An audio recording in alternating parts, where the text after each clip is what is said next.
But right now, just notice. And if your hand is on your belly, you might even want to notice whether your hand is warming your belly or your belly is warming your hand.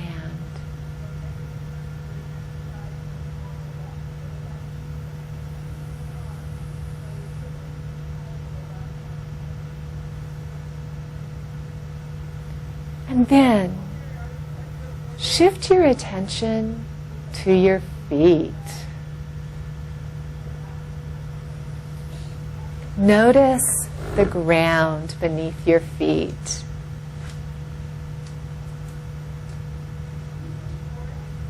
Notice the parts of your feet that might feel light and floaty, the parts of your feet that feel heavier.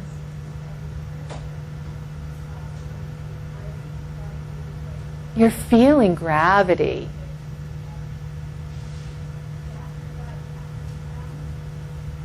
And where else are you feeling gravity? Supporting your back, your shoulders letting go, the seat that you're sitting on. Just feeling gravity.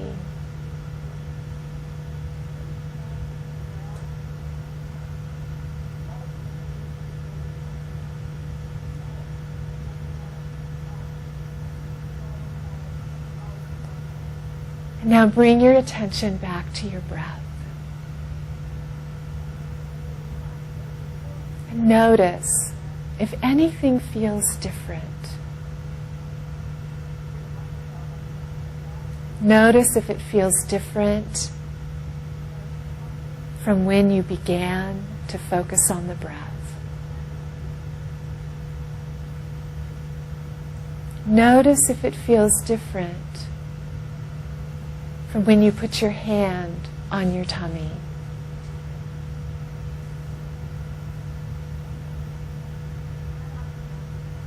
And notice if it feels different from when you focused on the sense of gravity and groundedness in your feet.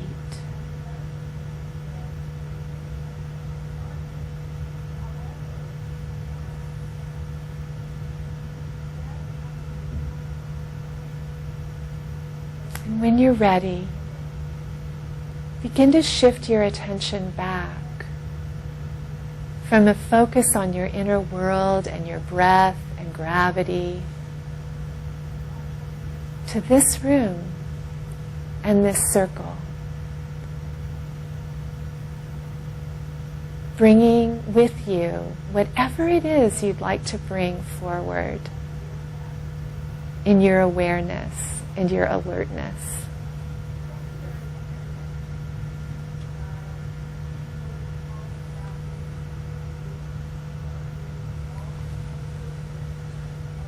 And yes, if it feels good to stretch a little bit, you can do that.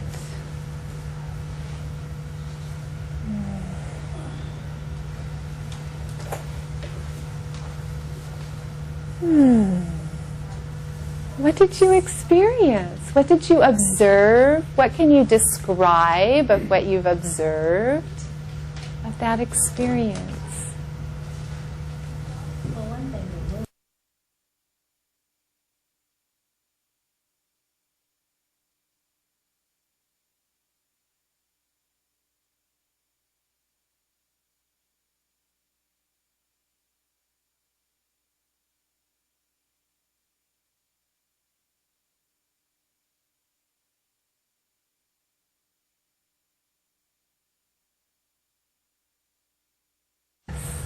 Yes.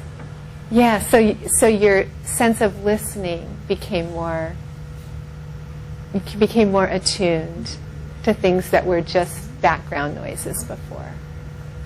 What else did you notice in your body and your mind? More relaxed. Yeah. For me, it was a little more clarity too. The relaxation for sure. But a little more clarity, inner. Yeah. You know, because Yeah. being here, I'm focusing on the girls. Yeah. And the teachers and thinking about all the situations that I'm dealing with. Yeah. And also being on the receiving end of the mindfulness is nice. Yeah. Because I do this with the kids. Yes. And it's very hard for them to let it happen. It is. In the context of an office or a classroom. Yes. Yes. Yeah. Yeah. Jessica.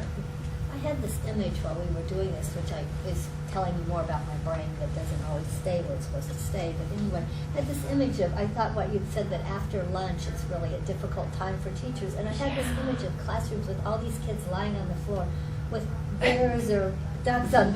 I thought, well, you might as well do this. Wouldn't that be a wonderful thing to do after lunch, is just to have all the children. So I could just see all these little kids lying on the floor with their little bellies going up and down, And I thought that would be a wonderful thing to do after lunch. Yeah. Think about digesting your food and, things like Yeah. that. That would be better than all this angsty stuff. Yeah. So I could see that in my mind. Yes, yes, it's a lovely image.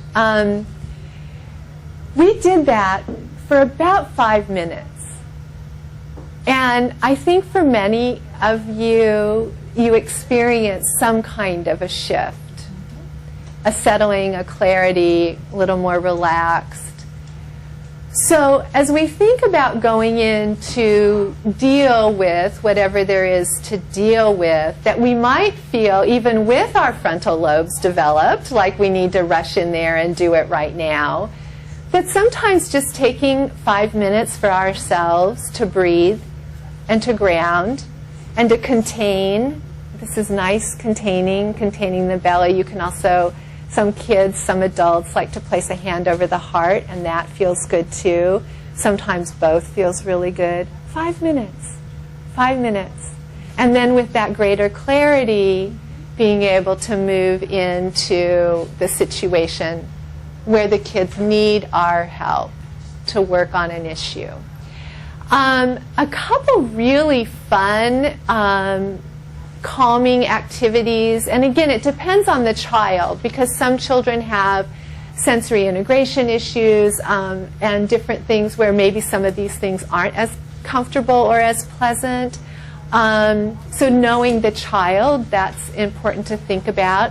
But one of the things we like to do with the kids is teach them about being spaghetti. And I learned this from a colleague of mine who is an educator, and she always teaches her elementary school kids at the beginning of the year how to be spaghetti. So being spaghetti is you're an uncooked noodle. So you're stiff, you're brittle, you're tense. This gives kids a chance to experience, what does tension feel like in my body? Tensing up. And then cooked spaghetti isn't like that, is it? It's limp. It's very relaxed. And if I was 4, I would lie down on the floor for you and show you how limp and relaxed I could be. And if you tried to lift my leg up, it would be dead weight. So she teaches her students how to be spaghetti at the beginning of every year. And as the year goes on, she's able to say to the kids, so there's an emotionally charged up situation going on, and she'll say to the kids, we need to noodle it. And they know what that means. They go into calm. Breathe. Let the tension go. Another favorite is planting a garden on a child's back. So Robin, I'm going to let you demo with me. Can I plant a garden on your back? Yes, please. Okay. And so you can see that I'm using also some social skills here, relational skills about asking permission to move into her space. And so this is a nice role modeling and a nice way of teaching a variety of skills up here. So what kinds of things shall we plant on your back? We could do flowers, we could do vegetables. Sunflowers. Sunflowers, yeah. And do you want them in rows or circles or just scattered or? Scattered. Scattered. Okay, so what do we need to do first? Dig up the soil. We need to prepare the soil. So let's get to work on that. Okay, so I think we've got that. You think the soil's ready? Okay.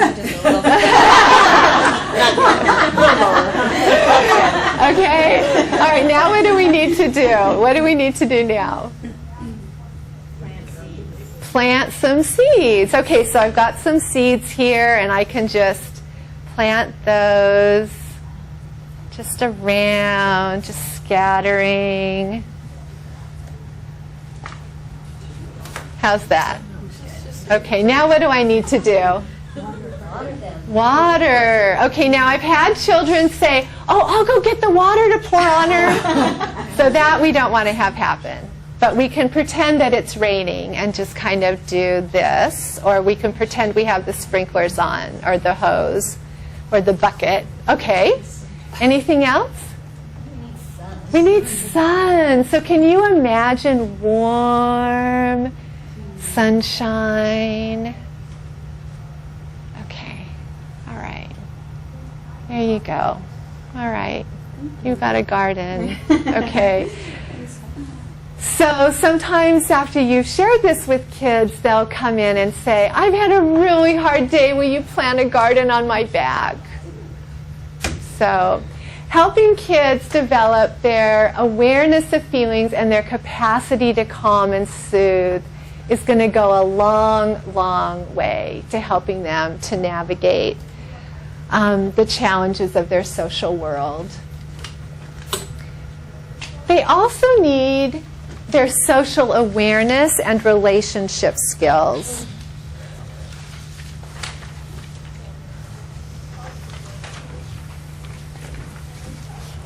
And those are enormous. We could spend a day on them. I want to say a little bit about empathy, because I think that's so key. And we really don't, you know, it seems like some children are born with a capacity for empathy, but most children are not. For most children, the capacity for empathy is going to come years down the road. Age 5, age 7. And in the meantime, we're working to help children develop that capacity, to help them be able to look visually at somebody else and understand that they're crying, and that means they're hurt and they're sad because you took their toy away from them. And helping children to read expressions. And to get a sense of what other people are feeling and to have some capacity for compassion around that. It is a slow and long process. But we're going to help them with every opportunity that we have. A fun game at the park or in the schoolyard can be to talk about what kids think someone is feeling based on what they're doing with their body language and facial expression. So if you're a parent and you're at the park and you're sitting taking a little water and snack break, then you can maybe watch the kids that are playing and say, oh, look at the kid coming down the slide. I wonder what she's feeling. Oh, I think she's happy. Why do you think